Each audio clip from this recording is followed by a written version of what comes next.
உலகத்துல இருக்கிற சில விலங்குகள மனிதர்கள் எவ்ளோ முயற்சி செய்தாலும் ஒருபோதும் முழுவதும் பழக்க முடியாதுன்னு சொன்னேன் தெரியுமா?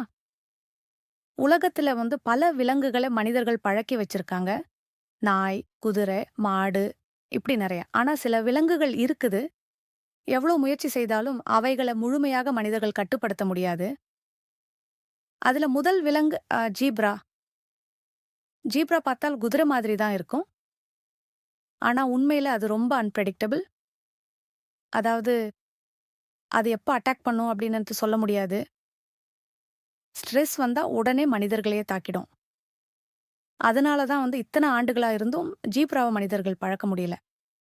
அடுத்து யானை. மனிதர்கள் யானைய சுமார் 3000 வருடங்களாக வேலைக்கு பயன்படுத்துறாங்க. ஆனா ஒரு முக்கியமான விஷயம் இருக்கு. யானை டொமஸ்டிகேட்டட் அனிமல் இல்ல. அதாவது அத புடிச்சு வச்சிருக்கலாம், ட்ரெயின் பண்ணலாம். ஆனா அது மனசால மனிதர்களுக்கு முழுவதும் அடங்கி போகாது. அவங்களுக்கு வாய்ப்பு கிடைத்தால் எப்போதும் தப்பித்து போக முயற்சி செய்யும். அடுத்தது காண்டாமிருகம், ரைனோ. இது புல்லால் சாப்பிடாத விலங்கு தான். ஆனா இதுக்கு ஒரு இருக்கக்கூடிய கோபம் இருக்கும். யாராவது அருகில் வந்தாலே அது நேரா சார்ஜ் பண்ணும்.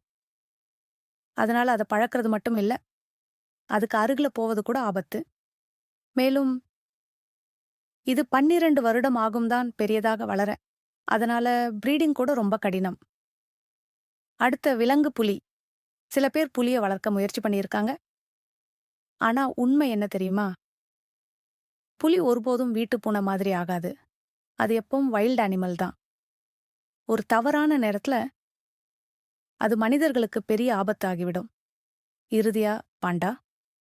பாண்டா பார்க்க ரொம்ப கியூட்டாக இருக்கும். அதனால இத பழக்க எளிதாக இருக்கும் போல தோன்றும். ஆனா உண்மையில பாண்டாவ டொமஸ்டிகேட் பண்றது ரொம்ப கடினம்.